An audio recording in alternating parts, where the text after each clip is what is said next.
Tapi Bung Karno tidak langsung ke istana, dia balik lagi ke gedung proklamasi. Oke. Dia tinggal di situ sampai tahun 52. Tinggal di gedung proklamasi itu. Sampai tahun yang sekarang 52. udah diratain.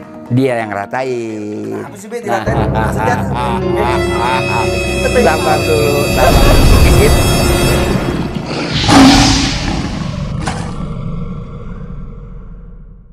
Ya, assalamualaikum warahmatullahi wabarakatuh. Balik lagi bersama gue Vasco Rusemi dan tetap gue ditemani sama Sherly. Hari ini kita kulik mengenai sejarah dari ahlinya dan pelakunya, bukan cuma ahli nih Dan beliau yang paling ini. penting sejarah yang kita dengar dari Babe ini nyaris jarang banget kita Belum temuin terceritakan ya. Betul. Mau dari buku-buku sejarah, Jadi mau sisi-sisi lain. sisi-sisi lain dari sejarah. Ya teman-teman Iya. semua, kita lanjut sesuai dengan permintaan teman-teman, kita kulik Babe, kita lanjut diskusinya dengan Babe. Tapi sebelum dilanjut diskusinya, jangan lupa klik dulu tombol subscribe-nya, tombol loncengnya juga ya kan, tombol subscribe, lonceng biar lu semua tetap update di berita-berita terbaru dari Macan Idealis.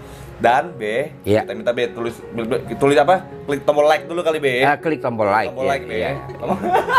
Dan lo share tuh semua video-video yang ada di sini, kita share semua biar teman-teman kita khususnya generasi muda lebih memahami sejarah yang nyata seperti apa pada masa itu. Ya B ya. Iya. Kita mulai B ya. Coba share, ada pertanyaan nggak share ke Babe share? Nggak, dari kan sebelumnya kita udah bahas tentang sebelum Yang part kemerdekaan. pertama tadi ya, Nah, oke. ada Sampai proklamasi. Be. kemerdekaan, Kemerdekaan. sampai proklamasi, ya. Kan habis itu sekarang kita kemerdekaan nih, Be. Nah. Itu kondisi masyarakat saat itu gimana? Dia mereka gembira, jadi itu waktu menyambut dengan senang ya. Bahkan mereka pada bernyanyi lagu karangannya sendiri. Iya. Potong-potong roti campur mentega. Belanda udah pergi ninggalin janda-janda. Jadi orang-orang perempuan pada kesel. Orang-orang perempuan kesel denger itu lagu. Kapan lagu-lagu itu mulai hits gitu? Iya, kira-kira Sebulan atau 2 bulan-bulan November sampai akhir tahun, terus sampai dengan Belanda datang lagi pada tahun 46. Oh, gitu. Februari 46 Belanda datang lagi. Oh, tapi setelah proklamasi ya? Setelah proklamasi. Baru mulai menyanyikan lagu janda-janda tadi. Potong-potong Janda roti. Oh, Iya gitu. Share. Ya, Iya, tapi saat itu memang berarti masyarakat senang senang. dan penjajah mundur. Iya, dari Agustus 45 sampai dengan Februari 46 kan kemudian didudukin lagi Jakarta. Ya, pendudukan Jakarta itu kita nggak tahu ini wilayah. Kita waktu kan nggak bisa bilang republik, rakyat bilangnya kiblik. Kiblik. Ini Yang Betawi kali yang Betawi. ini kiblik, ini kita masuk kiblik apa masuk Belanda gitu. Oh iya, kiblik. Karena kan pembagian wilayahnya tidak belah duren begitu di Jakarta.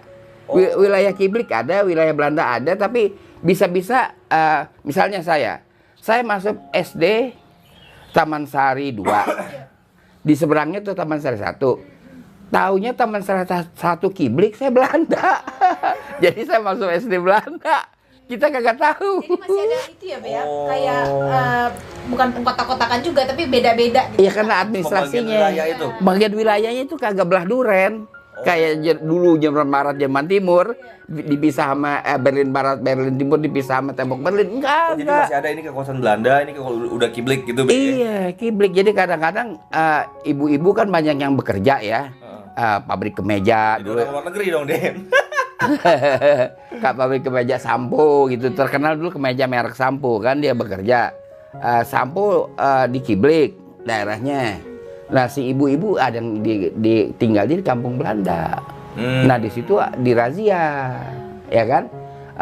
Tapi kalau kita bawa lencana merah putih, itu waktu kan lencana merah putih dari kaleng. Iya. Itu disuruh telan sama polisi Belanda. Oh. Disuruh telan. Se-ekstrim itu, Be. Iya. Disuruh telan. Oke. Disuruh telan. Nggak ada pilihan lain lah. Nggak ada telan. Itu. Kalau zaman sekarang Iya tapi ibu-ibu kan nggak pakai lencana, banyak kan pemuda-pemuda gitu kan. pada pakai lencana di sininya. Jadi di situ Bung Karno sudah presiden dan Bung Hatta menjadi wakil presiden. Wakil presiden. Ada pembagian wilayah di Jakarta pun terbagi wilayahnya ada parsial-parsial tuh Be ya. Iya. Di sini wilayah Kiblik, di sini wilayah Belanda. Iya ada. Itu masuk saya rasa Itu di Jakarta sekolah. Be. Kalau tempat lain gimana? Saya nggak tahu. Tapi Nggak yang tahu, didudukin kan Jakarta aja. Karena gini Be, kemarin juga saya diskusi juga sama orang tua Be, tapi dia di kampung, aktivis kampung. Kalau Babe ini kan aktivis elit nih, zaman dulu istilahnya aktivis yang bergaulnya kan sama Bung Karno sama Pak Nasir. Umur masih belasan tahun. Iya, elit loh, umur belasan tahun bisa bergaul dengan presiden dan jaringan di ring nolnya presiden kan itu elit. Katanya Be di daerah-daerah itu justru pada saat keputusan misalnya ada konstelasi politik yang seperti Babe tadi sampaikan, di bawah tuh lebih kocar-kacir Be, tang ibarat ular nih kepalanya di sini, di belakangnya begini Be. Itu nyampe nggak ke pusat itu Be, informasi itu Be? Enggak, di Jakarta kan kita ada BKR, Badan Keamanan Rakyat. Iya. Itulah yang memberi direction. Dan Jadi itu nggak bisa kocar-kacir. Jadi kita udah dikasih arahan, kalau lu pakai lencana merah putih lu jangan masuk lapangan Banteng. Itu Batalion 10 terkenalnya. Wah itu berat, itu Batalion 10 Belanda di situ. Kak, pasti lu nanti disuruh telan tuh lencana merah putih yang dari kaleng gitu. Apa nggak dipakai dari kertas aja harus ya rencananya ya? Kertas kan nggak awet ya. Iya. Jadi kan mesti ada penitinya. Nah, tapi taruh kalau orang sini. Belandanya masuk ke wilayah Kiblik gimana? Dia enak aja masuk wilayah Kiblik. Nggak ada yang celun-celun? Nggak ada. Rencana Belanda kagak. secara power masih inilah ya, Be. Dia masih powerful lah, karena juga di situ kan ada KTN, Komisi Tiga Negara, ya kan? Ada sekutu, kan dia ikut sekutu. Jadi pada Februari itu Jakarta nggak ibu kota, jangan salah. Ibu kota kan pindah ke Jogja. Oke. Sampai dengan 49.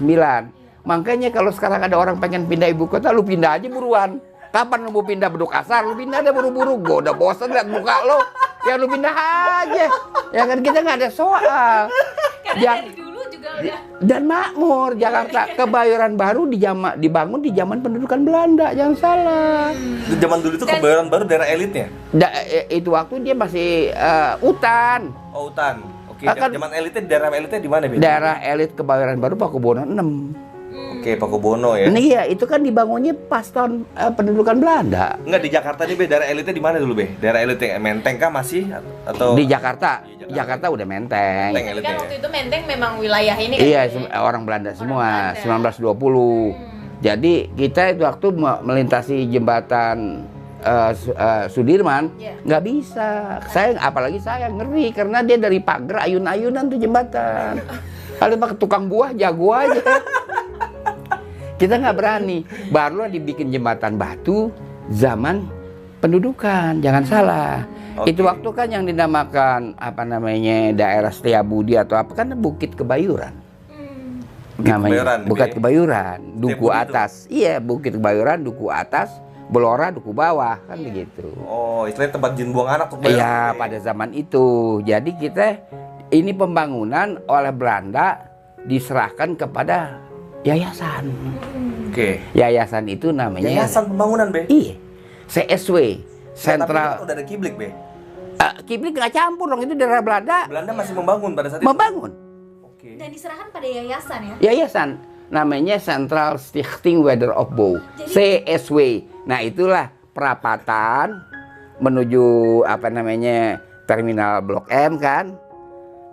Situ menuju Trunojoyo itu masih banyak kondektur yang tua bilang CSW. Oke. Sekarang disebut CSW media Tapi kan. penduduknya kan orang Indonesia juga Be. Kita orang Indonesia. Penduduknya itu. Iya. Tapi mereka ini berarti ada yang mengakui, oke gue tetap warga Belanda. Oke, gue udah warga Kiblik. Iya memang di bawah kontrol Belanda. Itu waktu daerah itu dia bangun Majestic. Katanya namanya Majestic. Iya, iya. Jangan salah. Asal mula. Oke. Iya kan? Terus gitu Be, setelah adanya apa namanya proklamasi itu bisa sampai itu akhirnya bergeser menjadi wilayah Kiblik semua itu gimana ceritanya Be? Kiblik sebenarnya tahun 49. KMB kan, Konferensi Meja Bundar. Iya. Jadi Bung Karno di Jogja pulang ke Jakarta. Nah, saya ikut nyambut. Di samping Masjid Istiqlal sekarang kita berdiri nyambut Bung Karno. Nah, kemudian pada tanggal pengakuan istilah kita, pengakuan kedaulatan 27 Desember, saya pergi dibawa sama paman saya ke depan istana. Paman Babe ini aktivis juga pada masa itu. Paman saya orang kiblik lah istilahnya. Istilahnya dia orang kiblik. Oh. Dia bawa, saya tanya, saya bilang mancing kan, cing, ini kok kan masih ada bendera Belanda. Karena itu waktu kita datang 27 Desember, Belanda masih kibar di depan istana. Lu sabar kenapa sih, ntar juga diturunin, katanya gitu kan, kita nggak tahu pacarannya. Istana, bener aja nggak lama Sultan Hamengkubuwono masuk, kan diwakili RI oleh Sultan Hamengkubuwono. Baru bendera Belanda diturunin, naik merah putih, kita pada tepuk tangan itu waktu. Itu lo 49 ya Desember. Saya hadir 27 Desember 49. Umur berapa Babe dulu? 7. 7 tahun itu ya? Iya. 7 tahun, Be. 7 tahun dibawa-bawa sama Anjing saya, paman saya. Oh. Menyaksikan langsung lah ya. Nah, saya menyaksikan langsung upacara itu. Iya. Terus di situ Be, apa segitunya dihormatinya Bung Karno pada saat masa Bung Karno belum datang. Bung Karno datang setelah serah terima kedaulatan. Setelah ini ibu kota, ya kan? Sorry Mac, ini merdeka penuh, berdaulat penuh. Baru Bung Karno masuk. Oh, bukan Bung Karno yang bergerak itu? Kagak, Sultan Hamengkubuwono malah. Iya, yang merepresentasi Indonesia berarti Sultan ya? Sultan. Sultan di Jakarta pada saat itu ya? Sultan di Jakarta. Pemilihan Sultan karena saat itu di Jogja ya? Dia dianggap senior, kan kita waktu itu masih RIS, Republik Indonesia Serikat, ya kan? Sebagai kerajaan yang Kuat, yang disegani Pak Sultan. Jadi Pak Sultan lah yang mewakili itu, Sultan 9 ya. Iya. Enggak, tadi Babe bilang sampai Babe juga dulu ikut waktu zaman Babe masih bocah-bocah nih menyambut Bung Karno gitu. Segitunya Bung Karno dihormati pada masa itu, Be? Sangat dihormati. Tapi Bung Karno tidak langsung ke istana, dia balik lagi ke gedung proklamasi. Oke. Dia tinggal di situ sampai tahun 52. Tinggal di gedung proklamasi itu? Sampai tahun yang 52. Sekarang udah diratain? Dia yang ratain. Habis sih Be diratain? Sejarah, Be. Ini kan kita pengen Sabar tahu. dulu, sabar sedikit. Ya, ini kan beliau kemudian setelah 52 baru masuk istana. Oke. Nah, ditinggallah ini gedung proklamasi. Sebenarnya itu udah bukan rumah Bung Karno ya, sejak 17 Agustus sudah gedung punya negara. Udah punya negara, gedung proklamasi. Tapi pada tahun 60 setelah mulai pembangunan Monas ya kan Monas dibangun, kok tiba-tiba dia berpikir perlu gedung Dewan Perancang Nasional.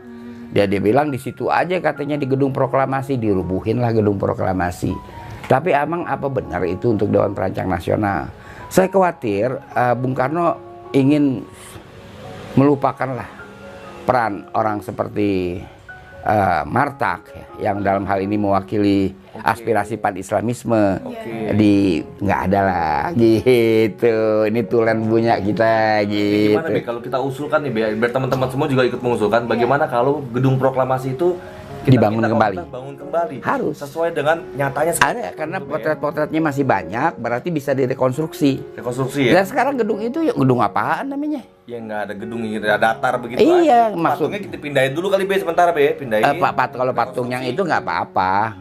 Kan yang perlu direkonstruksi bangunan. Oke. Patung kan masuk ke daerah Nggak pekarangan. masuk gedung itu, Be? Nggak masuk gedung di dia. pelataran maksudnya? Pelataran.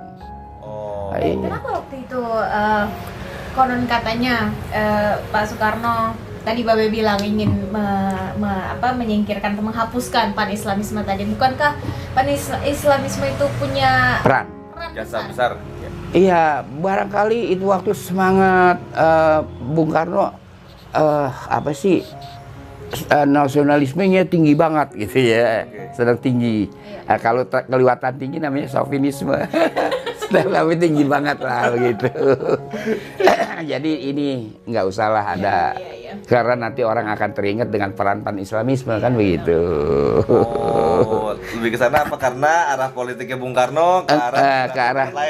Ke arah lain. Oh, gitu. Kemana, Itu Be? waktu kan kita udah akrab sama siapa itu Mo Cetung, Jangka, ya kan, Chow Enlai, kan Chow Enlai, Mo Cetung, bahkan tabib Cina kan sering juga kemari, kan gitu. Nah, baru disitulah mulai disuburkannya gerakan yang paham komunis pada masa itu Be ya? Iya, paham komunis itu mulai rehab itu tahun 52 juga. Dimulai dengan Bung Karno menerima. Kan setelah Madiun, komunis kan dilarang. Iya. Jangan salah. Setelah Madiun ya? Setelah Madiun. Tapi Bung Karno pada tahun 1952 menerima Aidit, Lukman, Tan Lingji. Ini pemimpin Partai Komunis. Wah, itu gue pernah baca surat itu, Be. Surat asli Babe udah baca, Be ya? Surat aslinya, Be ya? Iya. Saya iya itu keren. Disitulah terrehab. Lalu PKI mulai bersiap menghadapi pemilu 55. Ya kan? Di mana dia mendatangkan gembel-gembel ke Jakarta. Dan gembel-gembel itu pada bikin rumah kiong. Oke. Rumah kiong itu Bedeng gitu maksudnya? bukan bedeng, kardus sama terpal. Jadinya kalau pagi dia lipat digendong lagi. Jadi kayak kiong, ya kan kiong kesana kemari bawa rumah. Kan kiong bawa rumahnya. Nah dia bikin rumah kiong. Oh, dibawa lah semua tuh. Iya. Tanah ke Iya. Jakarta itu, Be. Oh iya, di Jakarta ini dia jangan salah waktu pemilihan DPRD, pemilihan Tahun DPRD, berapa, DPRD itu pemilihannya tahun 57. Konstituan itu 56, pemilihan DPR 55. Tahun 57 dia juara kedua. Sedangkan pemilihan umum 55 dia juara keempat. DPRD Jakarta dia juara kedua. Siapa juara? Si PKI juara ke-1 tetap Mas Yumi. Oh, di situ dia sudah mulai Ngebut. memperlihatkan. Oh, udah ngebut. Apa yang membuat PKI itu bisa sangat diterima di masyarakat pada masa itu, Be? Dia bilang dia Partai Kiai Indonesia PKI. Enggak kan tapi kan penerimaan Iya. kita juga, Be. Beneran nih, Bener. Be? Bercanda beneran, Be? Bener. Oh, dia ngakunya PKI itu Partai Kiai Indonesia. Iya kan kalau di sini kampanye dia. Iya. Saya itu waktu kan segala macam kampanye partai saya kelilingin sama teman-teman. Wah ini ada suara gambus nih gitu kan. Saya udah tahu-taunya kampanye PKI pakai musik gambus. Oh, dia pakai akulturasi juga di situ Iya ya. begitu, dia musik gambus. Dipercaya sebagai Dia dia bilang dia Partai Kiai Indonesia. Oh, jadi komunis itu belum disampaikan secara langsung sama. Tapi kalau pidato rasmi dipakai. Kalau di kampung-kampung dia bilang dia Partai Kiai Indonesia. Oke. Apalagi yang membuat masyarakat itu, Be, rakyat bisa kok mau membesarkan PKI pada masa Sama rata sama rasa itu dia punya semboyan, moto dia. Iya. Sama rata sama rasa gitu. Jadi buat masyarakat kelompok menengah ke bawah itu lebih suka Iya. gitu, Be ya. Iya. ada ini keadilan lah gitu ya, Be ya. Ceritanya begitulah. Tanah milik bersama gitu. Be. Iya tanah milik rakyat. Jadi ini tanah Babe ini udah milik rakyat. Dia tinggal dia pantek aja, dia kasih pelang ya bahasa dulunya ditancap udah. Tapi waktu itu elit-elit politik itu pada bentrok nggak sih dengan Begini, kalau kita cerita elit politik itu kan DPR hasil pemilu dan sebelumnya orang-orang politikus tuh pandai semua. Jadi kalau kita bertamu bukan cuma kita ngomong politik. Misalnya Pak Nasir, dia bercerita tentang novel Cyrano de Bergerac. Aduh, lalu dia cerita tentang simfoni Beethoven in G Dur. Jadi bukan kayak cerita ya kan apa namanya jangan ada justa di antara kita. Itu apaan ya kan? Lagu apaan diutik-utik. Jadi tinggi hampir semua pemimpin politik, hampir semua pengurus aktivis politik bahkan sampai ke level ranting kalau kita ajak ngomong pinter. kala itu ya? Kala itu. Saking pinternya mereka susah mencapai konsensus. Tapi di dalam sidang konstituante itu ada konsensus. Jangan salah sekarang dikampanyekan dekret itu muncul karena konstituante gagal. Dia salah. Konstituante itu bekerja 3 tahun. Dari 59 sampai 60. Ya kan? Sorry Mac. 58 sampai 60 lah. 3-4 tahun dia bekerja itu menurut konstitusi. Jadi pada akhir sidang mereka yang terakhir itu pada akhir Mei itu dibentuklah panitia konstitusi. Konstituante bersidang lagi pada Maret tahun 60. Jadi Bung Karno sudah mulai kasak-kusuk mau ada dekret. Kan sudah ada panitia konstitusi dan sudah ada butir-butir yang disepakati untuk dibahas. Sudah ada. Kalau nggak salah saya salah hitung 18 butir. Itu akan dibereskan dalam 6 bulan sidang panitia konstitusi. Tapi Bung Karno bikin kampanye konstituante gagal. Oke. Iya kan? Agar bisa memuluskan dikeluarkan Dekret begitu. Dekret itu ternyata. Nggak benar. Itu kita bisa bicara atau periksa atau teliti. Arsip-arsipnya lengkap ada di Arsip Nasional, ARNI. Saya udah pelajari semuanya, nggak benar. Jadi bahkan mencapai ya? Sudah ada kesepakatan. Iya. diringkas pemandangan umum itu, Iya. diringkas jadi 18 butir. 18 butir ini dibahas dalam 6 bulan Iya. oleh panitia konstitusi. Yang riset kan konstituantenya, panitia konstitusi nggak riset. Tapi Bung Karno terlanjur bikin itu. Oke. Nah, terus itu Be, itu kan hubungan Bung Karno dan Bung Hatta itu waktu itu masih bagus sih Be ya pada saat itu Be. Udah dari tahun 52 itu tahun 56 sorry. Tahun 56 nggak bagus karena perbedaan mereka dalam memahami KMB kan, konferensi meja bundar. Karena dalam konferensi meja bundar yang saya tanya dengan Mr. Rum, Iya. kenapa sih begitu lama Pak ini sidang KMB 3 bulan? Itu detail dibicara. Ini jalan saya bang bangun Belanda atau bukan? Kapan? Hal teknis dibahas ya, Be? Dibahas karena kan harus hitung ganti rugi. Iya, iya, iya. Ya kan? Nah itu waktu Indonesia harus membayar ganti rugi, ya kan? Yang diklaim Belanda, yang disepakati juga akhirnya kan. Nah Bung Karno nggak mau. Itulah Bung Hatta mengundurkan diri. Desember Karena di situ 56. Bung Hatta yang menegosiasikan Kepala delegasi di kalau luar negeri Be ya. delegasi Indonesia pemimpinnya adalah Dr. Andes Muhammad Hatta. Iya. Tapi juru rundingnya adalah Mr. Muhammad Rum. Oke. Nah, Terjadi kesepakatan Bung Karno tapi nggak mau. nggak mau karena Pak mulai tahun 52 itu kabinet pemerintahan kabinet 52 53 itu mereka bayar utang terus dihentikan oleh Pak Karno ya kan Itu kan kalau ngelihat proses konstelasi saat itu, terus yang nggak setuju itu kan juga terjadi sebetulnya sekarang, Be. iya Tapi kenapa waktu itu seolah-olah ya kalau setuju kita bicarakan, kalau nggak setuju ya sudah berarti kita pecah. Artinya baik-baik gitu, Be.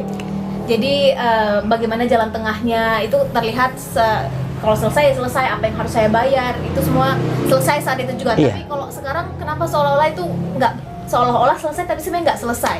kan itu soalnya latar belakang pendidikan Pendidikan ya, Be, ya? penting terus intelektualitas kadar intelektualitas orang dulu kan tinggi Oh, semua jadi beda nih antara yang iya. politik zaman dulu yang Babe Ya sekarang kan mereka kalau pidato di gedung parlemen atau konferensi pers nggak ada kutipan. oh gitu. Ya, kalau dulu itu misalnya yang dikutip apa itu anggota Senat Romawi era Romawi Cicero Sering pakai misalnya. kutipan-kutipan Wah, gitu ya. mesti kalau nggak kita bukan tokoh dong. Masih ingat nggak, Be, apa salah satunya, Be? Ya, kalau itu dikutip Cicero. Cicero itu adalah orator yang paling hebat zaman Romawi. Itu sering dikutip Cicero, kata-katanya. Iya, iya, iya. Ya kan di sini dia kutip siapa? Ya kan kagak deh. Dia ngomong aja ngomong sama matanya melotot kan begitu. Ada Be, satu presiden yang selalu mengkutip semua omongan-omongan orang-orang tokoh-tokoh itu Be, ada Be. Di kita Iya ada. Soekarno ngutip. Presiden ILC Be. Presiden ICI, kemudian juga yang Presiden RI Pak Karno. Iya, Pak Karno Karno ngutip ngutip dia. aja, Gitu. Jadi kutipan-kutipan itu terjadi. Eh, Nah, ya terus jadi pada masa dulu itu gayanya para aktivis dan para tokoh-tokoh itu pidato dengan membuat kutipan-kutipan para tokoh-tokoh zaman Romawi gitu Be. oh iya dan diucapkan juga di rapat umum. Oh, Rakyat itu ya mengerti nggak mengerti dia nikmati apa vokal karena vokal mereka bagus-bagus semuanya. Dia pandai orasi ya kan lalu timbre warna suaranya pun bagus ya kan. Be, Babe ada nggak sih foto-foto zaman dulu Babe masih pergerakan gitu Be? Ya mesti dicari dulu ada sih ada Cari ya kita kan? lihat-lihat Be kalau ada Be. Iya, Ya ada. kan? Atau Zaman ada Babe. kenang-kenangan yang bisa Iya kan? Iya. Kenang-kenangan Babe zaman Babe mungkin zaman Babe dulu orasi pada saat masa Dan itu. quality potretnya itu jelek. Potret saya dengan Panasir apa kan kualitinya jelek. Oh. Kadang-kadang ditumpuk tuh dia nempel, robek gitu. Oh. Ada sih. Tapi Ntar kita fotoin lagi Be, kita tayangin lagi. nanti Be. saya cari ya. Ntar Be, buat episode berikutnya Iya, gitu Be. Ya. gitu. Ah. Jadi Jadi ada pertanyaan lagi Mbak Be. Jadi kenapa kalau zaman dulu tuh kalau kita baca, kalau kita lihat di Monas kan banyak tuh. Jadi misalnya sedang sidang itu banyak bentrok-bentrokan pendapat ide, tapi sesudah dari di Monas. di Monas kan di bagian dasarnya tuh ada, Be. Jadi kalau kita jalan itu sekarang udah dibangun sejarah. Oh iya ini oke. ya. Di situ ada menggambarkan lah secara ini bahwa sering ada apa Perbedaan pandangan politik, ya? perbedaan pandangan politik itu Di mana perbedaan sidangnya di mana pakai bentrok itu yang digambarkan oleh apa istrinya diorama. Enggak, jadi bentuknya enggak Enggak, bukan ada tahunnya. Tahun apa? Itu tahun sesudah kemerdekaan.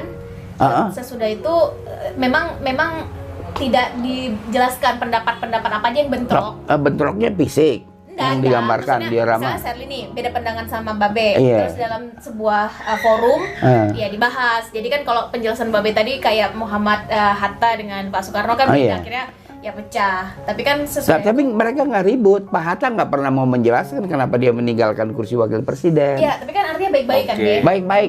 Juga kan walaupun ada praksi PKI kan ada kesepakatan itu waktu artinya untuk membentuk panitia konstitusi. Kan ada itu waktu kan ujungnya panitia konstitusi. Jadi tetap ada. Nah, kalau sekarang kan ibaratnya kalau udah selesai Itu dia melotot-melototan. Kalau sekarang suara adu-adu keras. Jadi kalau sekarang sebenarnya ya debat politisi zaman sekarang nggak usah sound system. Suaranya udah kedengeran sampai ke Kebayoran Lama dari sini. Nggak usah. Kalau dulu enggak. Apa namanya? membuat beda gitu, Be? Mereka terpelajar. Terpelajar orang sekolah kan tinggi dan tinggi. Lain. Berpendidikan sama terpelajar lain. Dulu istilahnya terpelajar. Iya. Dulu istilahnya gitu. Dia terpelajar bukan berpendidikan. Iya. Istrinya terpelajar dulu. Jadi dia kan kalau sekarang gimana tuh debat nggak ada kelasnya. Jadi artinya kalau saya bukannya takut berhadapan sama mereka itu, saya geli. Takut megeli kan beda. Iya, bedain bukan saya takut. Kita berhadapan zaman PKI kok. Kan? Mereka tuh terpelajar itu soalnya. Oh iya. Ya kan apalagi misalnya Nyoto. Nyoto itu intelek. Nyoto Be. Nyoto intelek. Nah Be, politisi PKI yang paling Babe kagumi siapa? Saya artinya kapasitas intelektualnya ya, itu Nyoto. Nyoto Be, itu Nyoto itu Be. Iya. Babe kagumi tuh. Dia karena di Harian Rakyat tiap hari Kamis dia menulis kolom gitu. Oke. Tentang apa saja? Oh tentang apa saja? Mungkin saya kira dari kalau saya baca kolomnya Nyoto itu catatan pinggir Tempo nggak orisinal. Iya. Jadi ngambil dari situ ya, Be ya? Terilhami, nggak orisinal itu. Sorry dah. Makanya saya cuma baca 2-3 kali saya nggak baca lagi begini hari. Oh iya. Nyoto luar biasa dia bahas semuanya. Iya. Bahwa message ya kita nggak sepakat soal lain. Ya kita pada membeli para aktivis tuh kalau hari Kamis kita beli Harian Rakyat. Iya. Oke. Kita Karena dapat membaca. pandangan baru, perspektif Kita yang lihat beda, musuh, gitu ya. posisi musuh bagaimana kan gitu. Be, by the way Be, Babe kan biasanya pakai peci Be, ini Be. Nah ini kenapa Babe tumben nggak pakai peci nih? Iya banyak permintaan macam-macam supaya sekali-sekali muncul nggak pakai pici supaya ketahuan bukan nutupin botak kalau saya pakai pici. Mbak rambut saya ada gitu.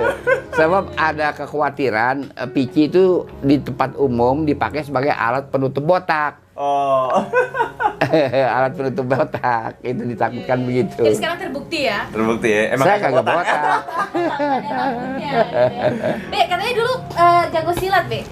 Begini, kita orang Betawi belajar silat. Itu kalau nggak kita nggak punya pergaulan, teman-teman. Jadi kita anak Oh, zaman teman sekarang tuh nongkrong. ngopi-ngopi. ayo zaman ke dulu silat. ya. Dan zaman dulu begini ya, itu di Zaman dalam. break dance misalnya kan, zaman dulu silat gitu Iya, Be. tapi itu di tempat tertutup, di dalam ruangan tertutup. Emang nggak boleh Be? Nggak boleh. Kita bisa silat nggak boleh cerita kepada siapapun. Kenapa, Be? Nggak boleh. Yang larang siapa? Kita itu etika. Oh etikanya. Nggak boleh. Sebab kita misalnya ya dulu gitu ya, dulu tuh jurus tidak penting. Jadi yang penting ketahanan fisik. Seperti saya kan kaki saya jadi melengkung ya, karena berbulan-bulan bahkan bertahun-tahun dipukulin terus pakai kayu kuning ini. Jadi melipat juga susah. Itu untuk ketahanan fisik. Ketahanan fisik. Nanti dia bilang kalau kamu tuh kepepet, kata guru ya, kamu keluar jurus sendiri. Buat apa ngapal-ngapalin jurus? Itu di ruangan tertutup, di ruangan rumah, kan rumahnya kecil ya. Itu ditutup, gelap lampunya. Tahu-tahu kita ada jompo aja digebugin. Oh nongkrongan di ruang tertutup itu Be? Karena mungkin pada saat itu kalau tahu orang, wah gue jago silat, diuji langsung sama orang yang jago tuh Be. Ya nggak Gitu boleh, Be? nggak boleh. Kita ada etikanya itu satu. Saya kemudian begini ya, saya nggak terus sampai kepada namanya kenaat. Kenaat itu dari bahasa Arab kona'ah, menahan nafsu, lalu membangun kekuatan dengan menahan nafsu. Itu kesana saya nggak ikut karena itu berat. Karena kita direndam di sungai Ciliwung, ya kan, lalu kita muncul dipukul. Sini kita nih, puak, gitu, dipukul, puak. Saya nggak ikut. Itu ilmu-ilmu tingkat tingginya tuh. Saya nggak ikut deh. Ya, Karena itu waktu jarak juga jauh. saya udah masuk SMP, saya udah giat dalam sastra, ya kan. Udah saya nggak lanjut gitu. Ahlinya udah beda deh. Udah beda. Babe pengennya bergaulnya sama yang elit-elit aja. Udah Babe. mulai berubah, bergerak dari SMP tuh. Iya. Tapi sepanjang hidup ini Babe udah semua presiden ini ya deket. Saya ketemu kan saya waktu zaman Pak Karno tiap Agustus saya diminta nyanyi.